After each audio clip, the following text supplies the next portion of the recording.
What? And we're live? Well, I guess I should introduce myself and say that I'm Lara. And um what are we calling you? Crypto Tarzan? That's good enough. Okay.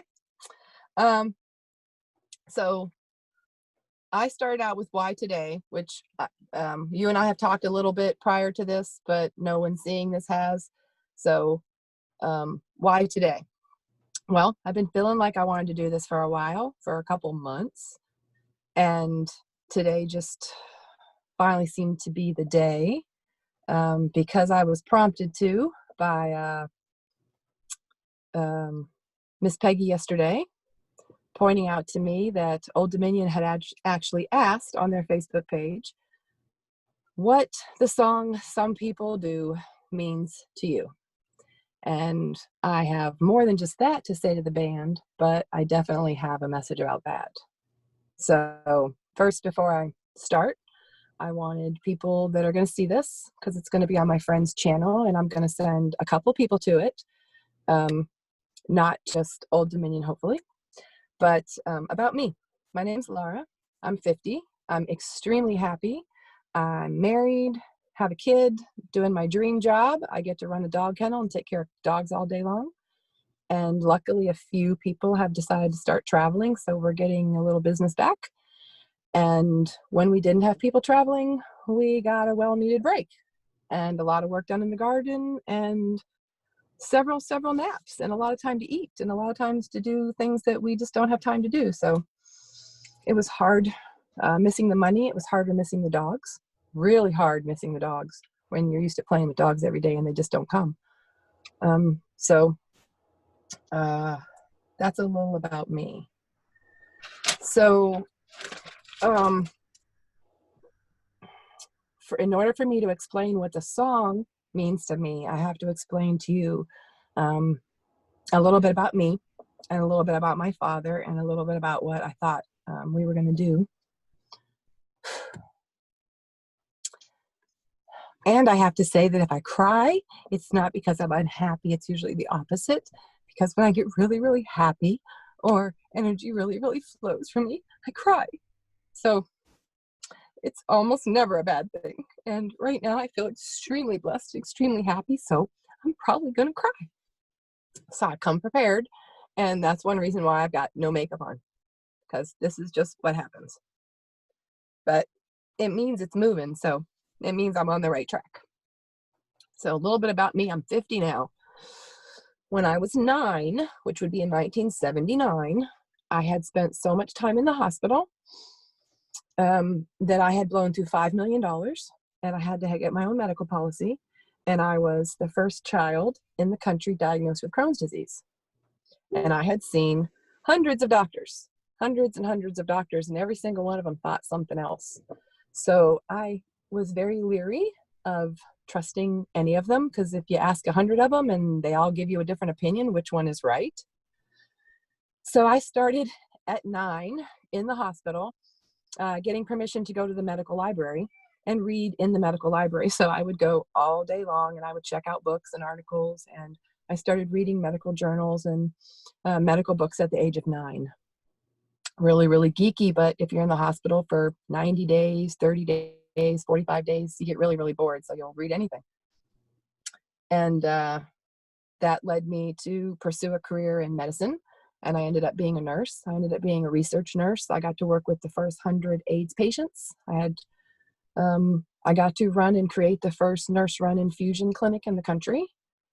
My point in all this is I have a real strong background in science, and chemistry and biology and physics and math.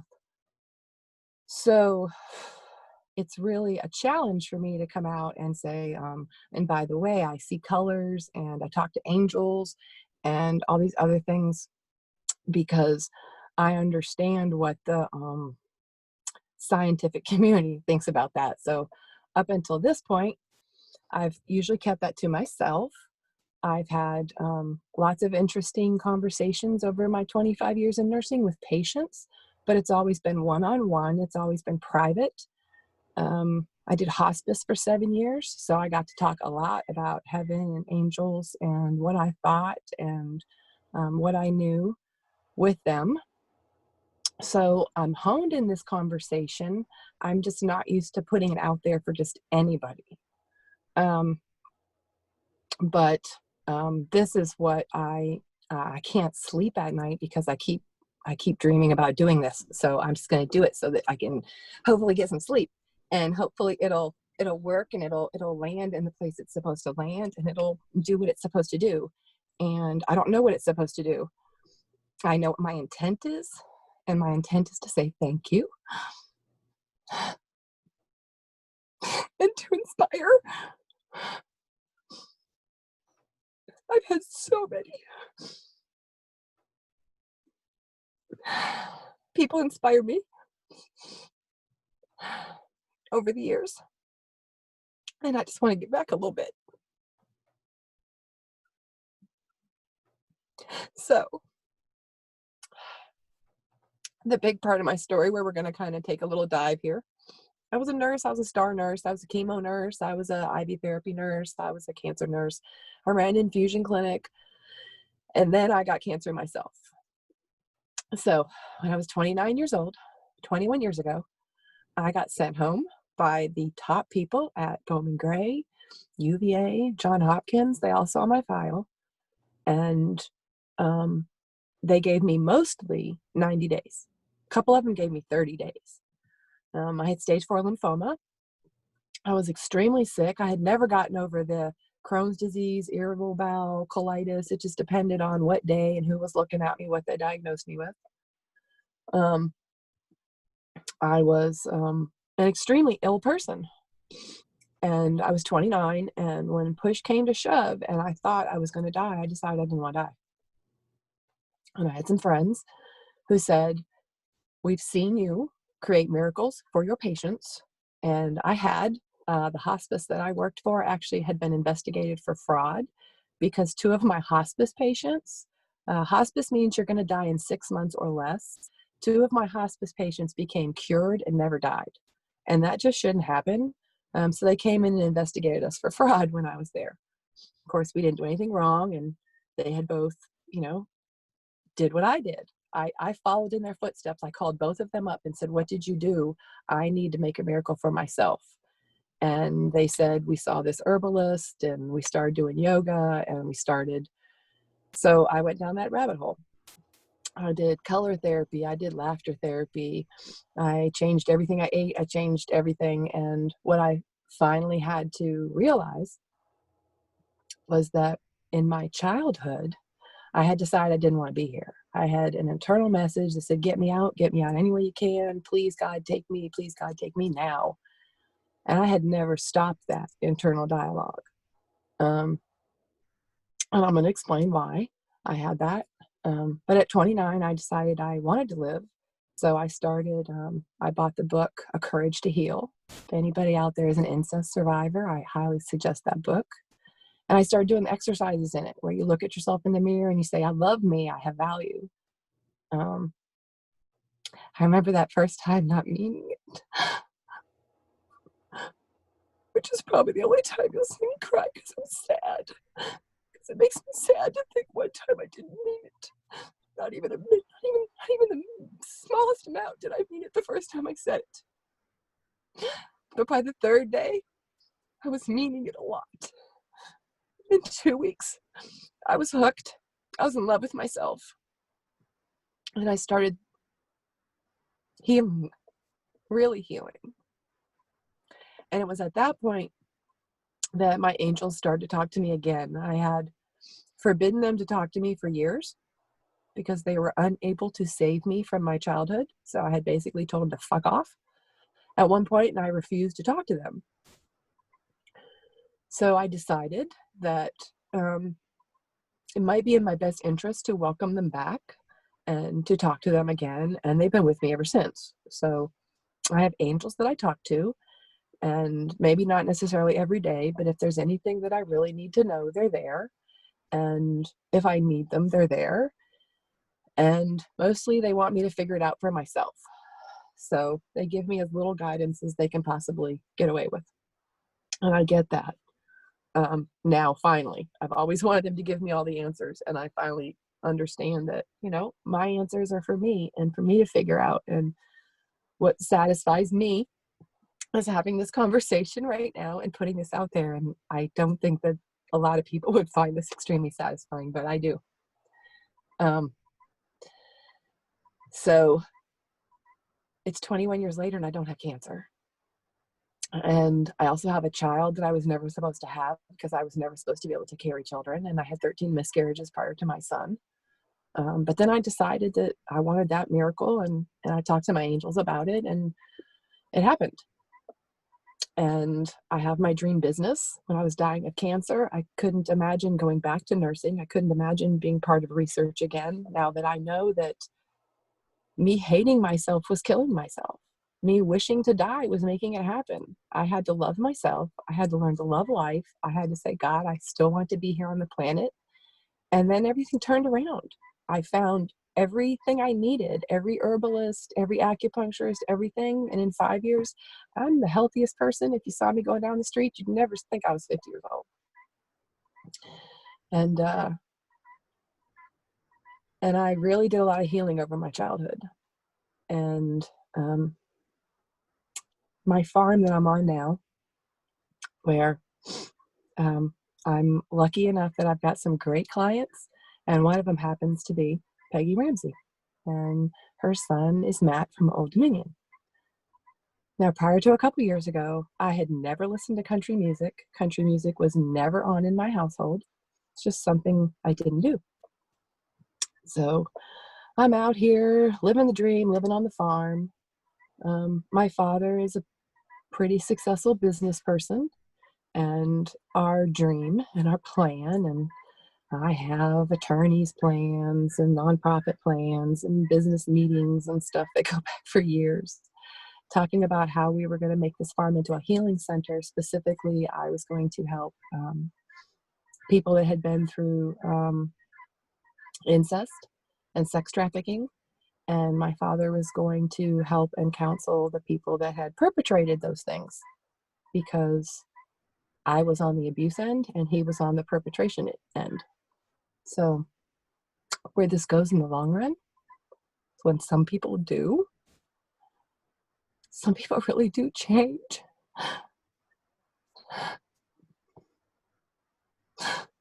And I saw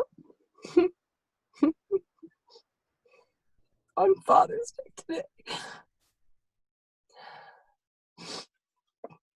I want to say I saw my father change. I know a lot of people don't think it's possible.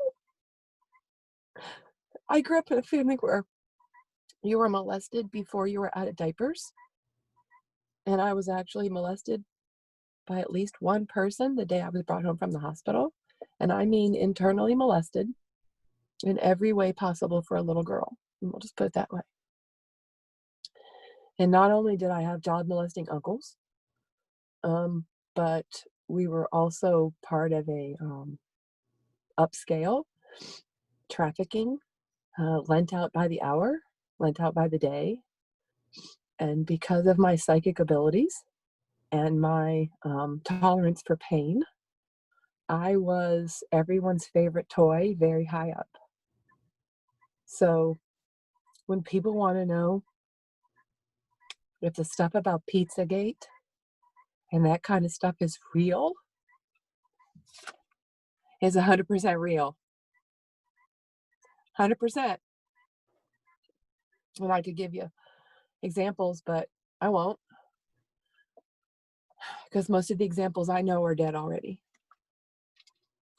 But probably makes sense now to you why at 29 I had cancer, because I didn't find anything about life enjoyable. I had been taught to hate myself, loathe myself. I was actually taught that the things that were being done to me were to keep me from going to hell later. So it had to be done. Like I could fib about the smallest thing. Like, did you finish all your peas? And you've got 2 or 3 peas that you pushed somewhere off your plate or something. And the next day I would be tortured for it and be told that the torture was because um, they didn't want God to be mad at me later on. So um, now you probably understand why I told my angels to fuck off at one point, because I had this really trying to be a young child and understand all this, and the word God that was being used to me, and the word love that was being used to me, and to say I was confused would be putting it mild. But I sorted it all out, and I went to therapy, and did that whole book, Courage to Heal, and it was great. It was absolutely great. Bought the farm, was going on the farm, working steadily with my father towards, the nonprofit and the work that we were going to do. I did a lot of one-on-one counseling with not only sex trafficking victims, but more, I'm helpful talking to the police officer, the professional that has no background in that and walks into the wrong scene, or the lawyer that has to handle a case where the details are so awful that 6 months later they can't sleep, and they would send them to talk to me. And they would send them to talk to me because I'm well adjusted, and I can show you that anybody can come through that, and no matter what you've seen, horrible case, what's been done to somebody, you can still reclaim your life. You can remodel yourself. You can change yourself. Some people do. Not everybody does. Some people do. My dad did. And I did. My dad didn't change until he'd already laid his hand on another person. I got the opportunity to change before that happened. So I got the opportunity not to be a child molester. And I took it. And it was real painful to go through all my childhood. And it took me 10 years of therapy. And we were getting ready to start to talk about launching the nonprofit.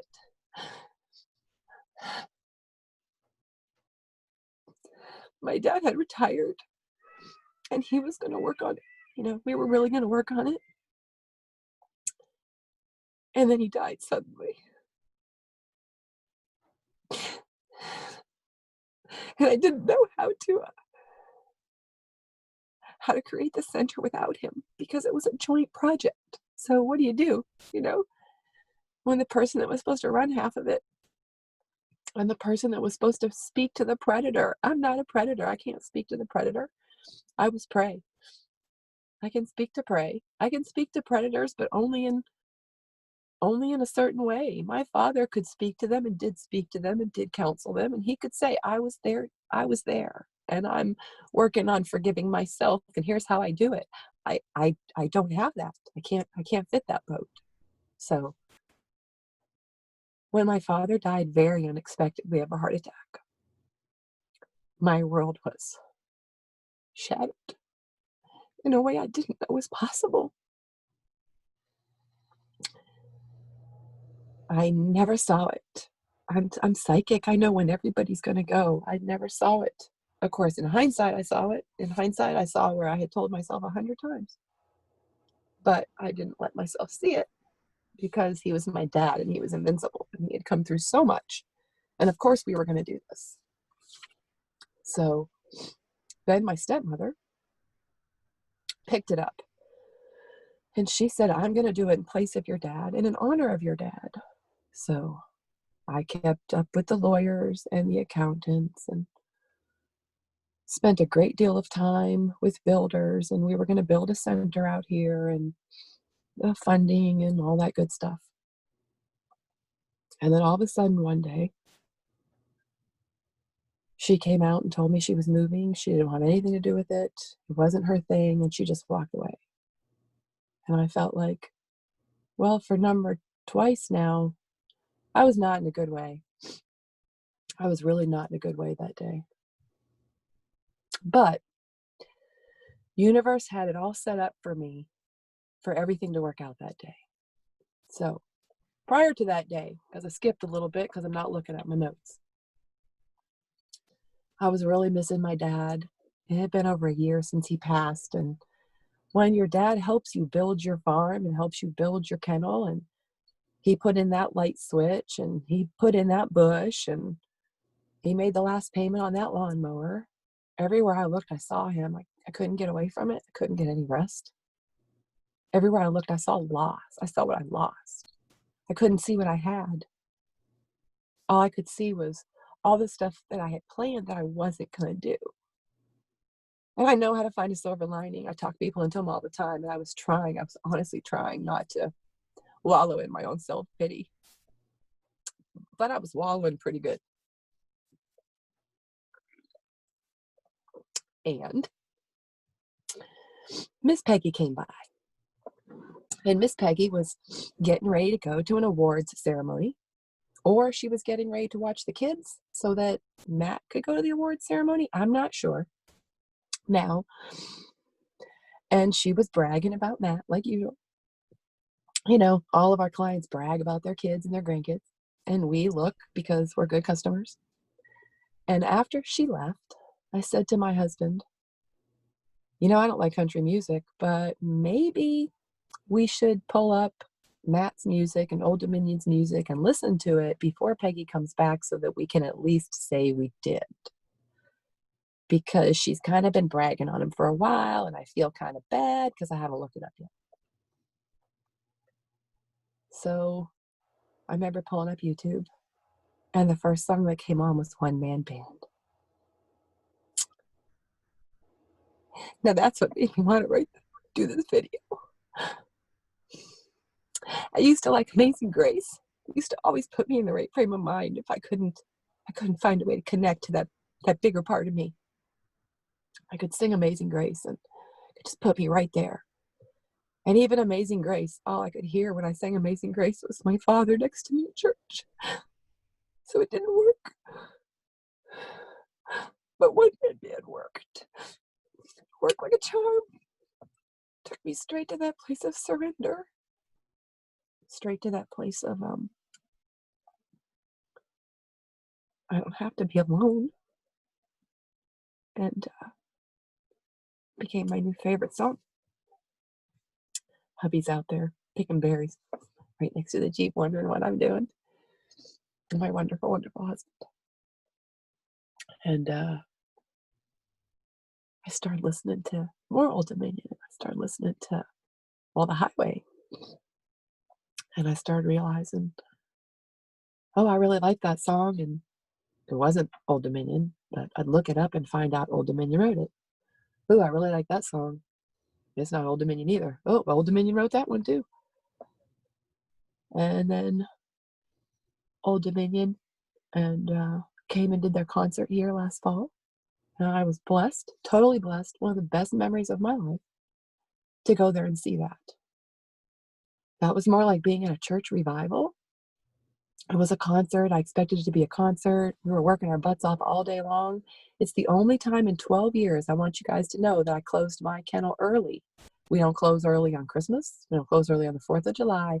We closed early and told people they had to come back the next day so that we could jump in the shower and be over there on time. And if I ever need to be cheered up, that concert is in my top 5. I got to see so much loveliness in people's hearts. When you can see people's energy, it can make it hard to be in crowds because a lot of people are walking around with things that you don't really want to see. So it was one of my most favorite days because almost everyone there was there in the spirit of generosity, in the spirit of feeling blessed, in the spirit of helping one another. And for those of you that don't know, little small community, the band has been doing a fundraiser to help our food pantry for, I think this was the 9th year. And it's all volunteer. So there's little to no cost. I hope I'm not saying anything wrong. I hope none of this is wrong information, but this is my understanding of it. It's people come and set up for free and set up the gym, and people come clean up for free, and garbage bags and waters and stuff are donated. And then people that are in country music that want to come perform. And for something like $25, I got to go, and it was one of the best concerts of my life. Because they were wearing their hearts on their sleeves, and they were happy to be there, and it was relaxed. And then I got to see all the energy of the room, and it was the most beautiful thing I've ever seen. The energy of the artists as they just let their hearts open, and the energy of the crowd, and the energy of the proud parents that were there watching their children perform on stage. That was the best part. Um, and then I won tickets to see the band. So, Old Dominion, if you're watching, I was supposed to meet you in person on May 22nd, but it didn't happen. So, and that's okay. So I'm taking this as my opportunity now. And this is much better because I've never had the nerve to say this in person, ever, ever, ever. I would just shake in your hand and say, nice to meet you, and just kept on going. But one man band brought me back. It brought me back from feeling shattered and shocked. And not only did it bring me back, but it allowed me to get out of my own way. Because I know that the dream that universe has for me, and now that I've been talking to Miss Peggy, I've gotten more comfortable using the word God, because I was very uncomfortable with that word. I always used source, universe, energy, but I always stayed away from the word God. But I've gotten a little more comfortable with that. So I know God's got a bigger plan for me. And when Peggy came out here, and her and I were talking, and I said to her I had the inclination that I wanted to send a video to the band, but I felt like a stalker. And she told me that the band had asked for what people thought about, and some people do, on their Facebook page. I just took that as a sign from the universe. It was my time to quit being scared and do this. So some people do. I have certainly. I have remodeled myself over and over and over, and I will continue to improve. I'm not sure how, because I think I'm pretty terrific right now. But I know as I continue to grow older, I'll grow wiser.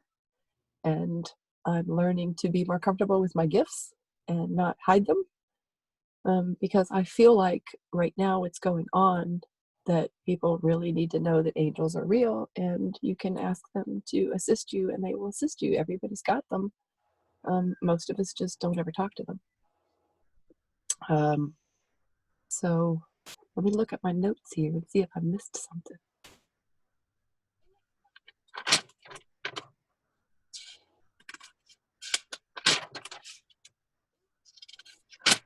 I don't think I did. I think I talked long enough. What do you think, Crypto Tarzan? Did I make sense? You've done a wonderful job of explaining. It's amazing. I feel crazily. I can't tell you how it feels for me to listen to you, where you've been, what happens to you. Anyway, we're going to stop the recording now. That'd be great.